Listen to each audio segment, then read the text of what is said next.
Ladies, welcome. Today we are going to be having a fantastic conversation with Bruce Boettcher, who has been a practicing licensed marriage and family therapist for 23 years. He and his family moved from northern Utah to St. George 18 years ago, where he established his private practice and eventually went to work full-time for Intermountain Health's Care Employee Assistant Program, providing mental health services to employees and their family members, consulting with HR, and management teams presenting work-life wellness classes and supporting efforts for healthy living, which I love that. I love the proactive. I love that. He continues to see clients part-time in private practice, where he loves working with a variety of issues and populations. In his spare time, Bruce mostly enjoys family time with his wife and 4 kids, relaxing in the outdoors and watching and coaching soccer. We love soccer. And managing the ups and downs of raising teens with as much humor as possible. Bruce is an avid runner and spends downtime running off stress while training for marathon and decompressing with friends. One of his favorite quotes to live by comes from the movie Shawshank Redemption, "Get busy living or get busy dying," which I loved. When you sent that to me, I'm like, oh, we're going to get along really well. A lot of what we teach in our group is that proactive. It's like choosing to better yourself, choosing to become the person that is in you that's meant to come out, you know, Right. Yeah. besides all of our limitations that we can work through those. So I'm really excited about our conversation today. Thank you so much, Bruce, for being willing to give of your time for this. You bet. Thank you. Yes. Looking Yeah. forward to it. Good. Well, and we're going to concentrate today on anxiety. That is something that I'm hearing more and more about. So I look forward to you sharing with us reasons why that might be increasing. But first, though, would you mind just sharing with us what anxiety actually is, what it physically, mentally, and emotionally does to the body? You bet.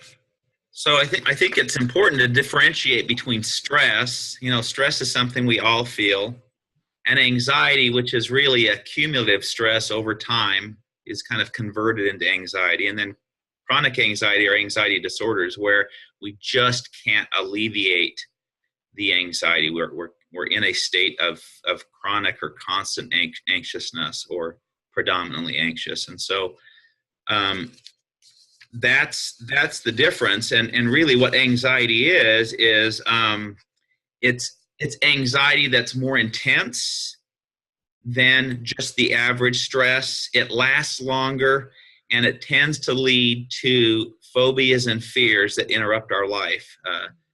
Actually kind of changes the way we think about or perceive our day-to-day experiences. When we're anxious, we lose the capacity to think as logically and rationally as we can when we're kind of calm or mindful or in a present, relaxed state. So, and then the manifestation of that anxiety is the symptomology. You know, we generally will feel an increase in our heart rate, butterfly feelings in our stomach, tingliness in our fingertips, our extremities. We may have a difficult time breathing. Symptomatically, oftentimes, if we have some chronic anxiety, we are constantly feeling headaches or stomach aches. We may mistaken the heart palpitations for heart attacks or heart problems. Our thinking can be somewhat obsessive. We become kind of rigid in how we manage our day-to-day life. Life becomes kind of a task or a chore that needs to be taken care of rather than enjoyed, and we lose the flexibility not only in our thinking but sometimes in our behavior.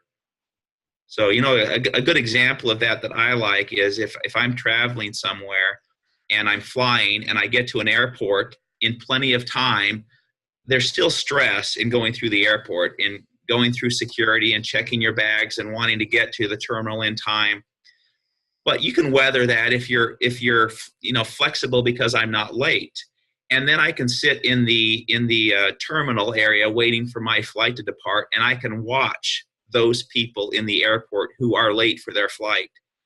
And their presentation is much more different than the person who's there on time. You see the stress, you see the reactivity, you see their kids getting yelled at or their spouses irritated with each other. And that can be very humorous. In that relaxed state of me being in the terminal, observing that, I can enjoy the humor in watching other people's behavior. But it is absolutely not funny if I'm the one late.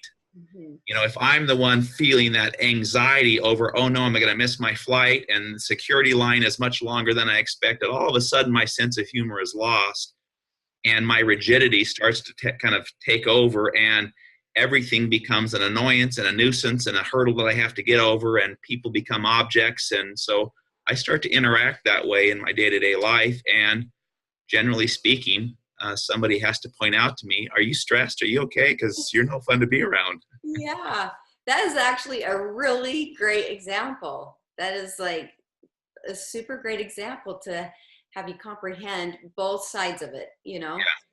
Yeah, I really like that. And that's really the transformation. What anxiety does is it just tenses everything up. It restricts our thinking. It restricts our problem-solving abilities. Our muscles, our body becomes more tense. We have those tension headaches, those sore muscles. Behavior that we might think is cute or humorous when we're relaxed is irritating, we're agitated, and we become far more reactive. And so the anxiety kind of shifts over and takes over the driver's seat of our life, and we become kind of a passenger watching our anxiety impact our day-to-day life rather than sitting in the driver's seat. And oftentimes anxiety can be a passenger, and we can kind of look at it and say, I know you're there, but you're not taking over. I've got this. I'm not going to let you dominate my life today. Yeah. And what's the difference between anxiety and depression? A lot of times you hear people are treated for both. Yeah. Is there a difference between? Well, that's a great question. Yeah, there really is. Diagnostically, there's a big difference, but also experientially, what we feel is very different. And so I like to explain it to clients as, a mood range. If we had a top line, kind of the above line and a baseline, most of us operate on a day-to-day basis, up and down with moods, but within the containment of a high and a low. And so depending on what happens, we might have some low swings where things didn't go the way we wanted, or we got some bad news, or we may have some high swings where I'm a little bit stressed or anxious because I've got a busy day, but it all is contained within what we would consider a normal mood range. But when it starts to exceed the high, then that's generally anxiety. Anxiety is the extreme highs of our emotions feeling intense, overwhelming. It creates an adrenaline rush where we're fueled and driven, and a certain amount of that can be good, but in excessive quantities it can be debilitating. It can actually cause us to avoid going out and doing things because we're too overwhelmed by it. Our brains and our bodies are on chemical overload from too much stress hormone. And naturally, the laws of physics can take over. And when you have a high, it's oftentimes followed by an opposite reaction of lows. Then we drop. But that low mood range is more where the depression hangs out. And so when we drop below the low line, we may be grieving, we may be experiencing sadness or low motivation, lack of energy, a little bit of hopelessness about the future getting better. So the depressive scale is really kind of on the low end of the trough. The anxiety scale is on the high end of the trough. And it's not uncommon at all for people to have experiences of both. But generally speaking, anxiety disorders are very separate from depressive disorders. They impact us very differently. Symptomology is quite different as well. And so where anxiety a certain amount of stress and anxiety can motivate us and energize us, usually a certain amount of depression has the opposite effect. It can become debilitating in terms of my motivation to do things, my energy level. Even if I'm thinking I really should go out and exercise, or I really should go out and socialize, the depressive chemicals make us go, I just don't think I have the gumption to do that today, or I just don't feel the motivation to do that. So, okay. So those are the brief differences. Okay, yeah. And does anxiety have people who suffer with like chronic anxiety, is that a chemical imbalance that's in them that's creating it? Yes, not in the same way that depression is a chemical imbalance, but yes, really what happens when we start to get anxious, when we go from being stressed to anxious to having an anxiety disorder, is it's having anxiety in excessive quantities, so an overproduction of stress hormone. And so what happens is our brain, I tell people we have the frontal lobe, which is the front part of our brain. That's ideally where we want to operate. That part of our brain is called the executive function, and that alludes to the fact that when we're using that part of our brain, it's as if we have kind of an executive, our best self in charge of governing our behavior and thoughts from day to day. And we can kind of logically and rationally problem solve with that part of our brain because we're in a calm, relaxed state. We can access information and process it appropriately. We can regulate our emotions. It doesn't mean we don't feel emotions, we don't feel stress, but we're in charge of them. We can kind of regulate them. Going back to that example of anxiety in the passenger seat, I can say, I'm feeling a little bit anxious, but I'm in charge. Or anger or irritation. And then we can impulse control. We can manage our impulses better. We can think before we speak. We can think about the impact of our behavior on other people. We can be more compassionate and empathetic in that part of our brain. And we can be responsive to other people's needs. And we can delay gratification. We can think about our long-term goals and objectives and kind of make decisions day to day based on those long-term goals and objectives. So when I'm using that part of my brain, it can also be referred to as kind of the AC system, the cooling system of my brain. Things are calm, cool, collected for the most part. I'm able to logically, rationally think. I can take all of that information and process it, kind of like if I had a funnel upright. I can dump all this information in a matter of seconds as I go to make decisions about how I want to behave and act. And I can process that information, and out of the bottom of the funnel, the little narrow part of the funnel, then comes action.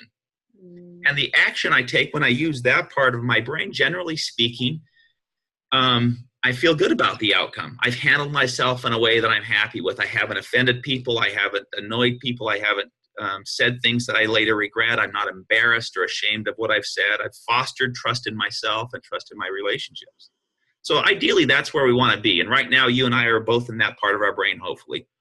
But when we start to feel stress and anxiety, or when we start to feel fear, or when we get triggered, the midsection of our brain starts to activate. And in that midsection, the emotional center of our brain is its nickname. There is a fight or flight center that is called the amygdala, which is a Greek word for almond, but we refer to it more commonly, especially around anxiety or trauma triggers, as the fight or flight center.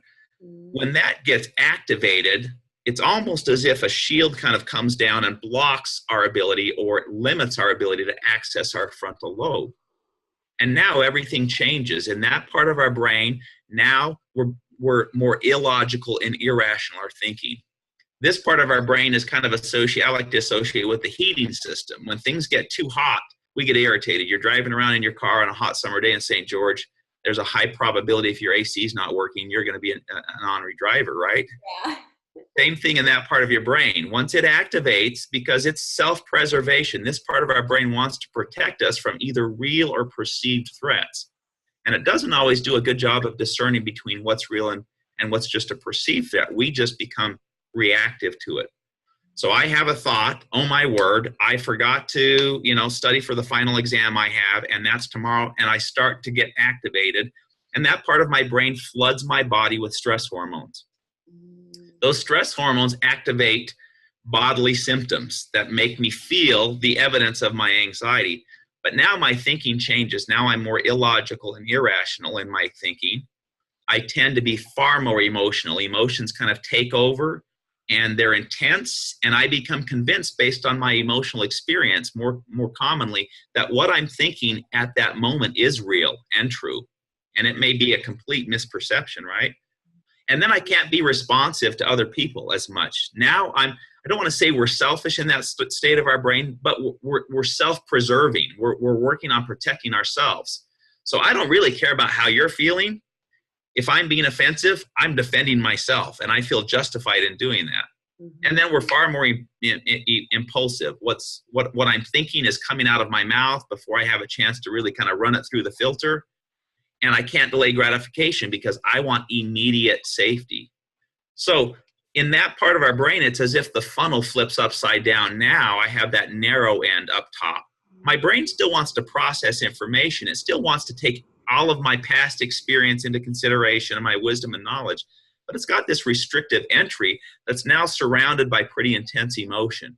And so more times than not in that part of my brain, I act first. I say what comes to mind, or I take action based on feeling justified. And then I do my processing after the emotion starts to burn off a little bit. And I do my thinking at the very bottom where the funnel opens up. But it's a much different experience, right? Now I'm going, oh my word, why did I say that? I can't believe I handled myself that way. I should have said this. Why didn't I think about this? I know this is the consequence when I say this to my spouse, then we're in a big fight. So I do all of my processing after the fact. And it's usually when I'm starting to access my frontal lobe again because my anxiety or my emotion has burned off a little bit. And now my experience is very different. I don't feel as good about how I've handled myself. I start to distrust some of my judgments or instincts. I oftentimes do feel some embarrassment or shame about how I've handled myself. I might have to be apologizing and repairing some of the damage associated with how I've behaved. Mm-hmm. So that all is a byproduct of those stress hormones flooding my body, activating anxious symptoms that convince me that my perception at that moment is real, even though most of the time it may not be. And I take action based on a perceived threat rather than a real threat. And so does anxiety medication basically take away or lessen the stress hormone? Is that the purpose of it? It does, yeah. I mean, really what it does is it kind of inoculates our stress and anxiety so the stress hormone production isn't constant, it's not chronic, and we can kind of move back into our frontal lobe and access or regulate our emotions a little bit better. There are antidepressant, anti-anxiety medications combined, but most anti-anxiety medications are medications that you would take at the moment when you're feeling stressed or a panic attack coming on. And they can be helpful momentarily, but generally speaking, if you're only taking an anti-anxiety medication, it's not one that you take every day. It's that you take situationally. Okay. So it can be helpful, but sometimes we can become dependent on those to manage our anxiety. Some of those have addictive qualities to them. So you have to be a little bit careful. Medication can be very helpful, but there are lots of other great remedies or tools or resources that help kind of regulate our anxiousness, our chronic stress and anxiety and worry. So. And I'm anxious to have you tell me more about those, but I want to ask this first. I've kind of been studying a little bit about that there's a good anxiety. It's that anxiety that's letting you know you're pushing yourself through a limitation you might have, or, trying to develop something new in yourself. How do you tell the difference? Is there a way to tell the difference? Like, am I really super anxious about this? Is this going to be a negative thing? Or is this just caused because I'm learning, I'm going to go skydiving, I'm going to go try something totally new, Is there a way to kind of know the difference? Now I know if I went skydiving, I would have so much anxiety. Yeah, you sure. Yeah, that one wouldn't fly for me, but my husband so wants to do it. But that's probably a bad example. But I just know, some self-help books and stuff that I've been studying talks about pushing through that productive anxiety. Absolutely, yeah. I mean, that's such a great question. Yes, there is a difference. I find it interesting that most of us would love a stress-free life. We kind of fantasize about not feeling stressed at all, but the reality is we do need that stress. There's a certain amount of stress that is motivating. It's energizing. It's kind of our pick me up and get going on our tasks or finishing a project or performing in sports, any of that stuff. And so we all have kind of a threshold of how much of that stress or stress hormone we can use and have it be productive. And the threshold varies from person to person. My threshold is probably much different from yours. If I grew up in a pretty safe, protected home environment and I wasn't exposed to a lot of stress, then it may not take a whole lot of stress to overwhelm me. If I had a really challenging upbringing and I'm used to chaos, then I could probably tolerate a high amount of stress. Genetically, if my parents were pretty anxious people and there's a genetic gene of anxiety, then I probably do have a predisposition to some anxiety that overwhelms me. My tools and resources can impact my threshold. So it really doesn't matter where your threshold is. The question you're asking is such a great question. It's up to each of us individually to become good consumers of our stress so that we know when we start moving out of that frontal lobe where I'm using my stress productively to where all of a sudden now my stress is turned into anxiety and it's driving me. Mm-hmm.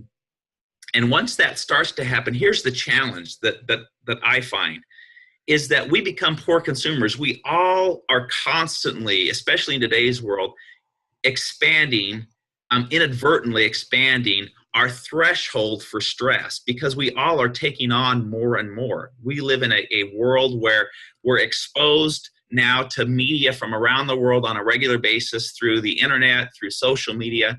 We are all trying to be driven to do more, to get more done, to accomplish more, to be the best. We all, this is part of society now. We've just linked ourselves to the world. And so our threshold is constantly being pushed in terms of, oh, I can take on more today. Oh, I can handle more today. Oh, I've got this. I've got to get this done. Well, when that happens, what happens to us individually, I believe, is we start to inoculate our healthy emotions. I allow stress to take over and I go, oh, I don't have time for self-care. I know my instincts tell me I should go and exercise. I don't have time for that. I need to take care of everybody else's need, or I need to get this done because it's driving my anxiety. So we put off, delay, or suspend some of our emotions that say, hey, what about mindfulness? What about living in peace today? What about a good workout? What about a good book to sit and read? What about quality time with my spouse? What about just relaxing with my kids? Well, that all sounds really good. I don't have time for that, right? Yeah. So we get really good at numbing and inoculating those little cues and signals. And we go, I'm just going to get more done because if I get more done, I'll be less stressed and then I'll take care of myself next week or spend time with my spouse on the weekend, or I'll take care of my kids next month, whatever it is, right? Yeah. So generally speaking, we become poor consumers of those little cues that say, uh-oh, your stress is becoming unhealthy. Mm-hmm. And indications of that is, poor sleep, where I'm going to bed at night when my mind's racing with all the things I have to do, or I'm waking up in the middle of the night and I'm going, oh my word, I forgot this. I've got to get this done. I've got that. Or I wake up in the morning already feeling anxious. Mm-hmm. Or I'm telling myself, I don't have time to enjoy a meal. I just need something quick and easy. Mm-hmm. Or I'm telling myself, oh my word, I've just listed what I need to get done today and the list is like 25 items long. All of those should be cues that maybe I'm not managing my life well, but we go, I just need to keep pushing through it. And so generally speaking, the best indication that you have exceeded your healthy stress level is feedback from other people. For me, it's me coming home at 7:30 at night and my kids saying, hey, Dad, you're home early tonight. And I go, oh my word, 7:30 is early. What in the world am I doing? Yeah. Or I come home and my wife says, hey, will you help the kids with their homework? And in my head, I don't say this, but in my head, I go, are you kidding me? Do you know how much I have on my plate? You want me to sit down and help the kids with homework? I've had a stressful day. Yeah.